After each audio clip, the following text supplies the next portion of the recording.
Are you. हमने last lecture में hydrogen विद्युत ध्रुव का उपयोग करके ई सेल का मान कैसे निकाला जाता है वो सीखा था। अब यदि मानक हाइड्रोजन अर्धकोश के बिना अन्य मानक अर्धकोश के उपयोग से मानक कोश की रचना की जाए तब क्या होता है, तब हम ई सेल का मान कैसे निकालेंगे। तो उसमें जिन विद्युत ध्रुवों के मानक अर्धकोश के अवकर्ण पोटेंशियल का मान अधिक होगा वो क्या बनेगा, कैथोड, और जिसका मान कम होगा वो बनेगा एनोड। सपोज हम लेते हैं Zn+2 Zn और Cu+2 Cu। इन अर्धकोश को जोड़कर संपूर्ण कोश बनाएं और उस पर से हम ई सेल का मान निकालते हैं। तो जिंक के लिए E0 Zn+2 Zn का मान होता है -0.76 वोल्ट और कॉपर के लिए E0 Cu+2 Cu का मान होता है 0.34 वोल्ट। तो ऑब्वियसली जैसा कि मैंने ऊपर बताया आपको, ऊपर क्या बताया हुआ है कि जिसका मान कम है वो बनेगा एनोड और जिसका मान अधिक है वो बनेगा कैथोड। तो जिंक की वैल्यू है -0.76 वोल्ट, तो ये क्या बनेगा, एनोड बनेगा, और Cu+2 Cu ये बनेगा कैथोड। इसकी रिएक्शन लिखते हैं पहले और फिर इसके लिए ई सेल का मान निकालते हैं। तो अब सेल का सांकेतिक निरूपण वैल्यूज के आधार पर क्या हो जाएगा, एनोड पर जिंक है तो Zn+2 एंड कैथोड पर Cu+2 Cu। Okay, now anode की reaction Zn that give Zn+2 2 electron, cathode की रिएक्शन हो जाएगी Cu+2 + 2 electron give Cu। Cell reaction की बात करें तो जिस तरह हम करते आए हैं Zn Cu+2 2 इलेक्ट्रॉन चले जाएंगे, हाँ Zn+2 + C। Now value of E0 cell, तो E0 cell is equal to E0 cathode -E0 anode. तो E0 कैथोड पर Cu+2 Cu और एनोड पर Zn+2 Zn। वैल्यूज पुट करते हैं 0.34 -0.76, माइनस यहाँ हो जाएगा प्लस, दैट इज 0.34 + 0.76, तो इट गिव्स द 1.1 वोल्ट, यानी आपका ई सेल का वैल्यू क्या आ गया, 1.1 वोल्ट। तो यहाँ पर ध्यान रखना है, जिसकी वैल्यू कम है वो किसकी तरह कार्य करेगा, एनोड की तरह, और जिसके लिए अवकर्ण पोटेंशियल का मान अधिक है वो कैथोड की तरह कार्य करेगा। अब हम आगे देख लेते हैं ईएमएफ श्रेणी कैसे बनती है। अब हम बात कर रहे हैं ईएमएफ श्रेणी की। तो जब विद्युत कोश का विभव हाइड्रोजन विद्युत ध्रुव के संदर्भ में मापा जाए तब दूसरे विद्युत ध्रुव के पोटेंशियल को, मतलब विभव को, इलेक्ट्रोमोटिव फोर्स ईएमएफ कहते हैं।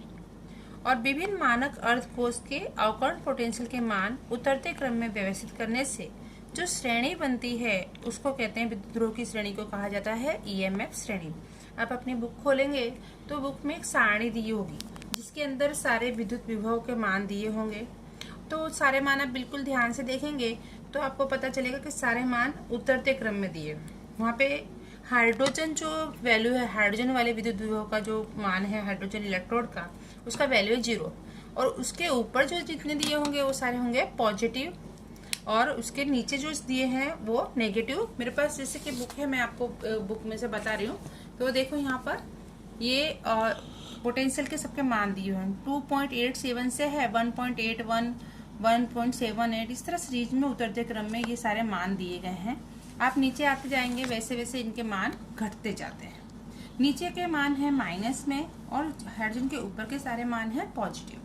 अब ऋण E0 अर्थात जो ऋण वैल्यू जो यहाँ पर दी गई हैं वो रेडॉक्स संकुल में H+H2 की तुलना में क्या दर्शाते हैं, वे प्रबल अवकारक के रूप में व्यवहार करते हैं, तथा जो धन वैल्यूज दी गई हैं वो रेडॉक्स संकुल में निर्बल अवकारक ऑक्सीकारक के रूप में कार्य करेंगे। इस चीज को आपको ध्यान रखना है। दैट मीन्स यहाँ पर आपको एक चीज ध्यान रखनी है, हमने 11th में भी सीखा था रेडॉक्स रिएक्शन।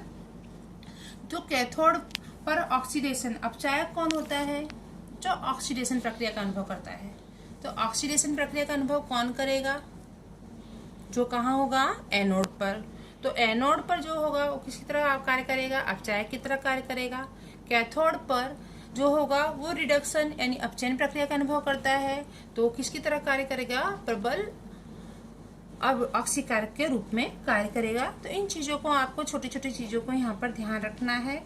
और ईएमएफ श्रेणी के आधार पर भी हमने रचना कैसे की थी उसकी वो हम देख चुके हैं। आगे एक एग्जाम्पल, अभी एक और मैं एग्जाम्पल आपको इसी के बेस पे समझा रही हूँ।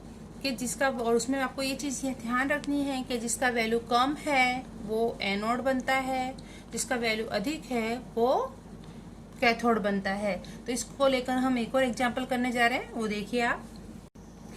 तो हमारा क्वेश्चन है 298 केल्विन तापमान पर नीचे दिए गए मानक अर्धकोश के उपयोग से बनने वाले कोष का सांकेतिक निरूपण और मानक पोटेंशियल E0। सेम अगला क्वेश्चन जो हमने किया था उसी तरह है।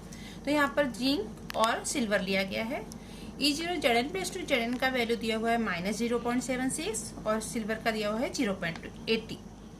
अब यहाँ पर इसका वैल्यू कम है तो ऑब्वियसली ये क्या बनेगा, एनोड बनेगा और ये कैथोड बनेगा। तो पहले हम कोष का सांकेतिक निरूपण कर लेते हैं। तो एनोड हम इस साइड लिखते हैं ना, तो Zn+2 1 मोलर, ये हो जाएगा आपका Ag+1 मोलर एंड Ag।